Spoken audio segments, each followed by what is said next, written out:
अस्सलामुअलैकुम वरहमतुल्लाहि वबरकातुहू। जनाब बाबूभाई सोपारीवाला गर्ल्स प्राइमरी स्कूल, कक्षा 8, विषय हिंदी, विषयांक इकाई 2, ईदगाह भाग 6। इससे पहले 5 भाग में यानी कि 5 तास में हमने ईदगाह की समझौती देखी थी। हमने संपूर्ण पाठ समझा था।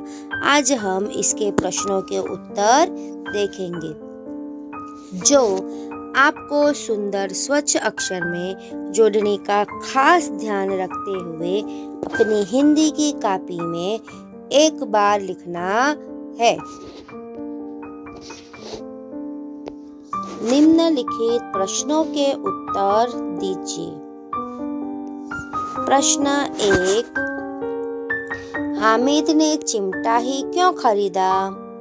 जिसका उत्तर है, हामिद को लोहे की दुकान पर चिमटा देखकर ख्याल आया कि दादी के पास चिमटा नहीं है। रोटियां उतारते समय उंगलियां जल जाती है। चिमटा ले जाने पर वे जरूर प्रसन्न होगी।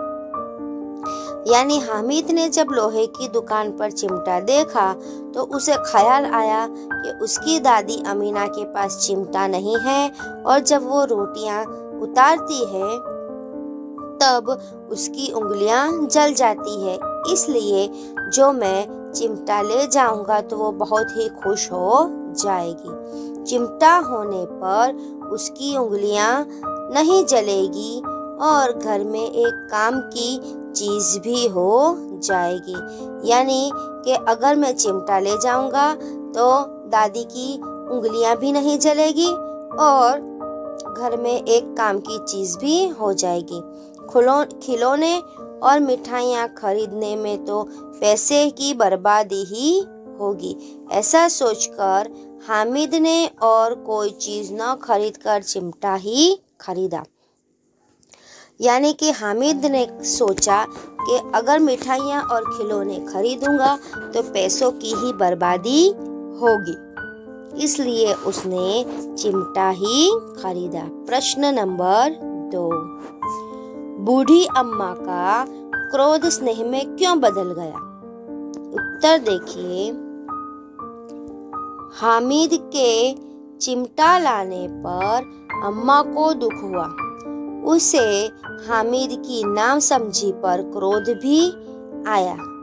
हामिद ने दादी से कहा कि रोटियां पकाते समय तुम्हारी उंगलियां जल जाती थी, इसलिए मैं चिमटा लाया हूँ।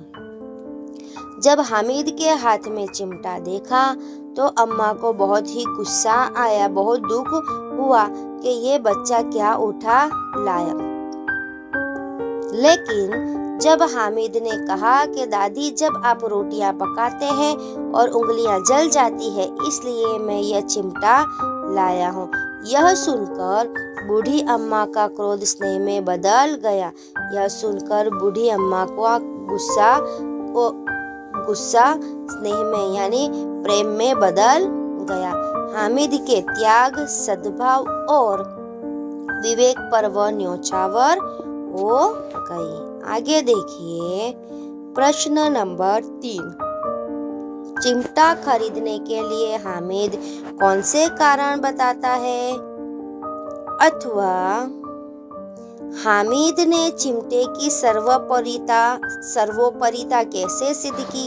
यानी कि यहाँ हमारे पास प्रश्न 2 है। एक प्रश्न कि हामिद चिमटा खरीदने के लिए हामिद कौन कौन से कारण बताता है। दूसरा प्रश्न है, हामिद ने चिमटे की सर्वोपरिता कैसे सिद्ध की। यह 2 प्रश्न का एक ही उत्तर आएगा, जो हम अब देखेंगे। देखिए, हामिद ने बड़े गर्व के साथ अपने साथियों को बताया कि चिमटा सबसे बड़ा खिलौना है। उसे कंधे पर रखें तो यह बंदूक हो जाएगा। हाथ में लेने पर फकीरों का चिमटा हो जाएगा। हामिद ने बड़े गर्व से अपने दोस्तों से कहा कि हाँ, चिमटा ही सबसे बड़ा खिलौना है। जो चिमटे को कंधे पर रख देंगे तो वो बंदूक हो जाएगी, और अगर हाथ में ले लेंगे तो फकीरों का चिमटा हो जाएगा। चिमटे से मंजीरे का काम भी लिया जा सकता है। यदि वह एक चिमटा जमा दे तो सभी के खिलौनों की जान निकल जाए। यानी कि चिमटा लोहे का है, अगर वो इनके सबके दोस्तों के माटी के खिलौनों पर एक एक चिमटा जमा दे तो उनके खिलौने टूटकर चूर चूर हो जाएंगे। उसका चिमटा तो बहादुर शेर है। वह आग पानी में, आंधी तूफान में बराबर डटा रहेगा। यानी आग हो, पानी हो, तूफान हो, आंधी हो, कुछ भी हो, उसके चिमटे का कोई बाल भी बांका नहीं कर सकता। इस प्रकार हामिद ने चिमटा खरीदने के पीछे कई कारण बताए और उसकी सर्वोपरिता सिद्ध की। आगे, रोजे के दिन मुसलमान क्या करते हैं?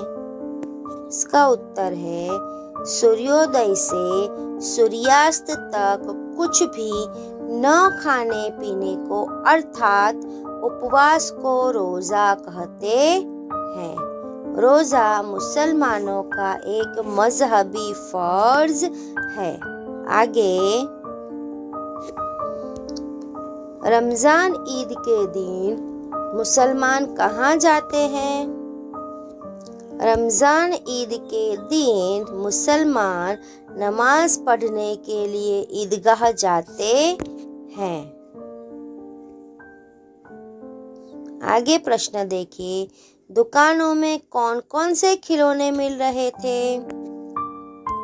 दुकानों में सिपाही, गुजरिया, राजा, वकील, भिश्ती, धोबिन आदि मिट्टी के खिलौने मिल रहे थे। यह सभी प्रश्नों के उत्तर आपको सुंदर स्वच्छ अक्षर में अपनी हिंदी की कॉपी में लिखना है। आशा करती हूँ कि आपको सभी प्रश्नों के उत्तर अच्छे से समझ में आ गए होंगे। धन्यवाद।